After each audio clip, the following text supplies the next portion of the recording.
I have a pack of cards. 80% of the cards are green, 20 are red. And I will pick out one card randomly from the pack and open it. And the audience has to guess which card is coming, whether it is red or green. Hi Nimesh. So today let's talk about another bias that impacts investing quite often, which is overconfidence. What can behavioral finance tell us about overconfidence? One of the most important experiments done in psychology by Paul Slavick this is one experiment I think everybody who's participating in financial markets should know. And it talks about confidence and overconfidence. So in this experiment, Paul Slavick, who's a very renowned psychologist, he brought together a few horse racing handicappers. These are experts who predict which horse will win in a particular horse race.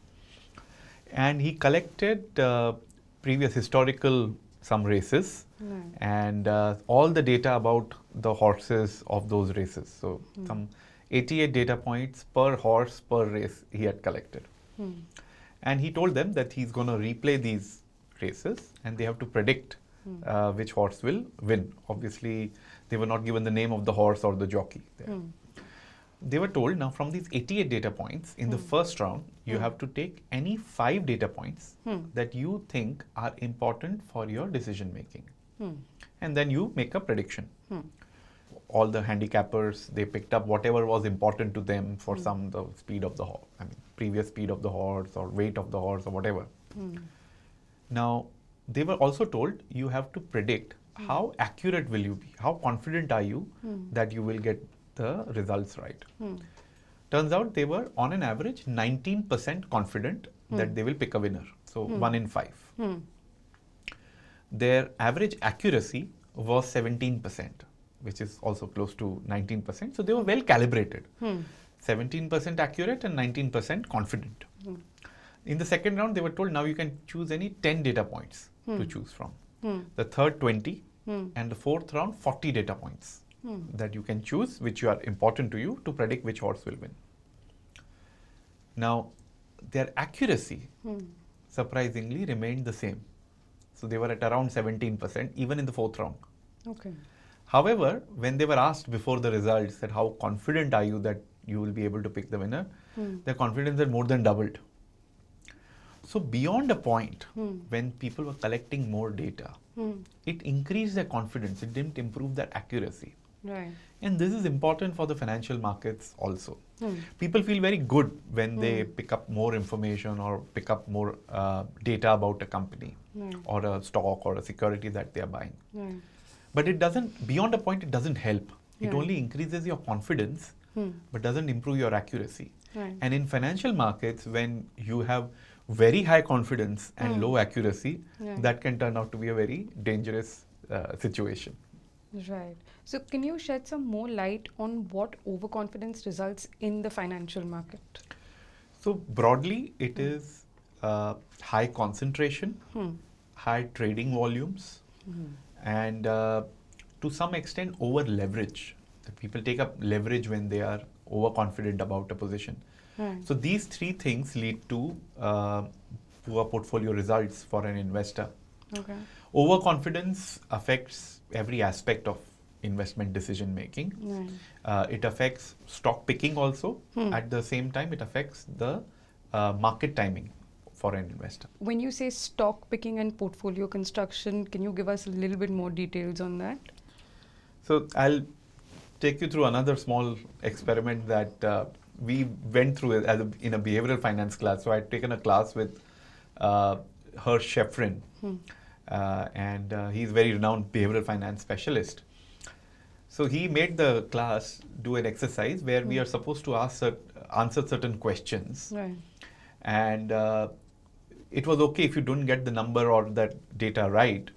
You had to give a range of data or range of an answer where we are confident that 90% with 90% probability that we'll be right. So in a 10 question paper, we would be right at least 9. So we have to give that kind of a range. Right. Now, to sample a questions there would be a question about what is the diameter of the moon, or which year was King Ashoka born. So you have to give a range because you may not know the exact number. You give a range. Right. Most of us made a mistake that we kept the range too narrow.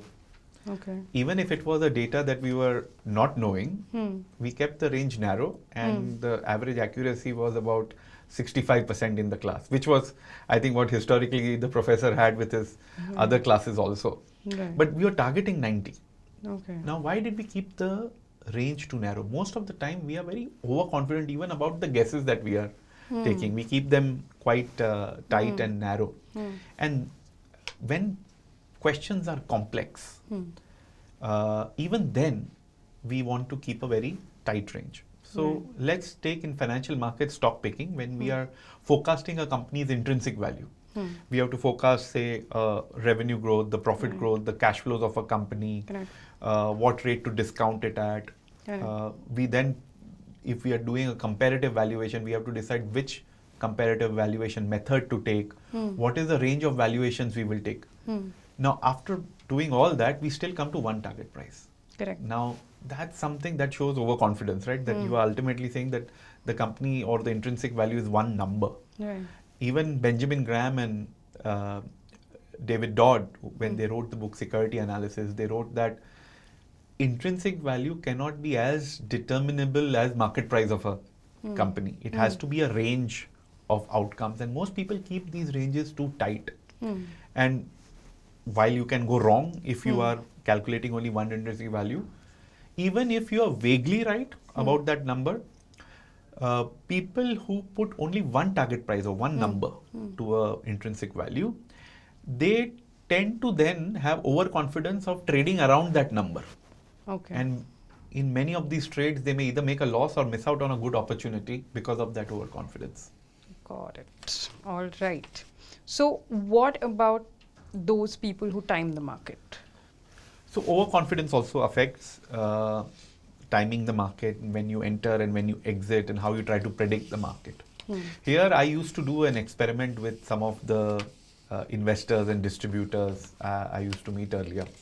I used to tell them that I have a pack of cards. 80% of the cards are green, 20 are red.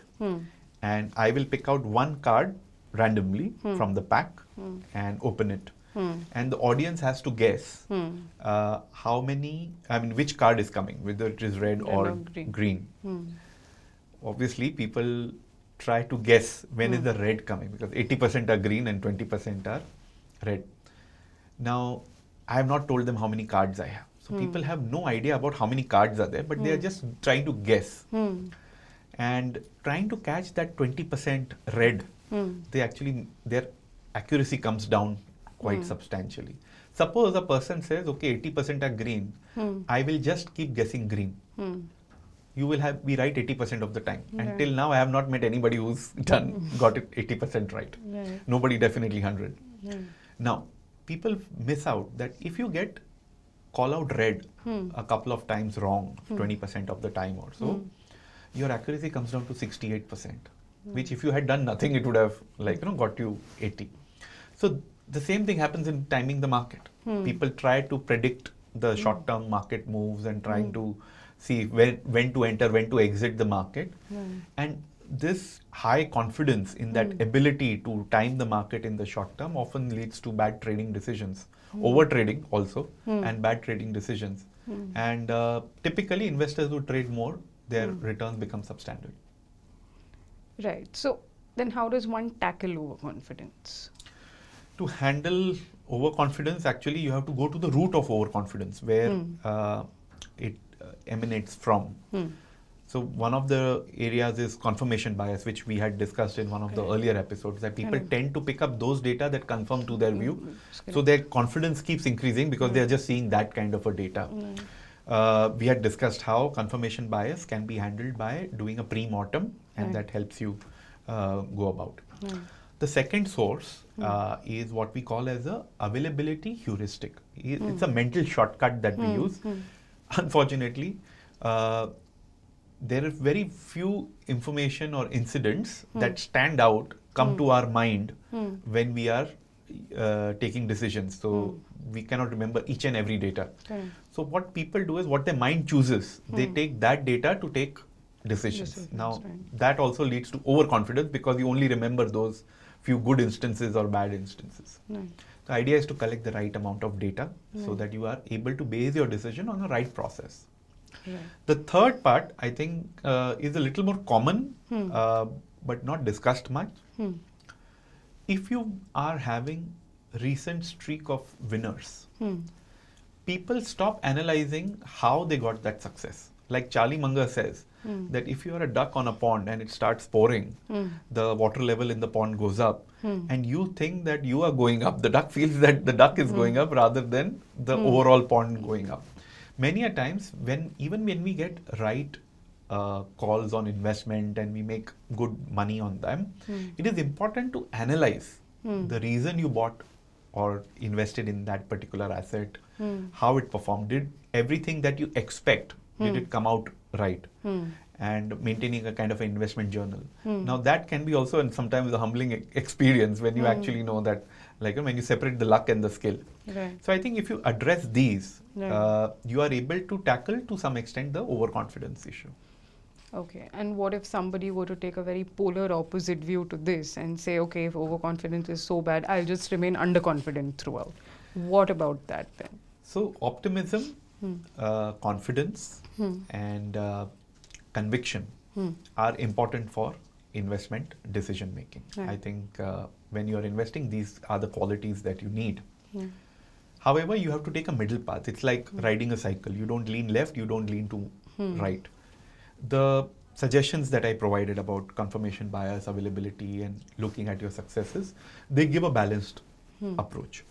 So yes, there is a chance that somebody who's overconfident, but whose accuracy is low, will quickly lose money in the market. But at the same time, somebody who's good in terms of accuracy and analysis, but is always in doubt, that person will never be able to invest right, will be sitting on the sidelines. And that also can lead to suboptimal results. So idea is to have a balanced approach in tackling overconfidence so that you don't move to the completely on the other side and always are in doubt. Got it. Thank you. Thank you so much. Thanks. Thank you for joining us. Stay tuned for more. Mutual fund investments are subject to market risk. Read all scheme-related documents carefully.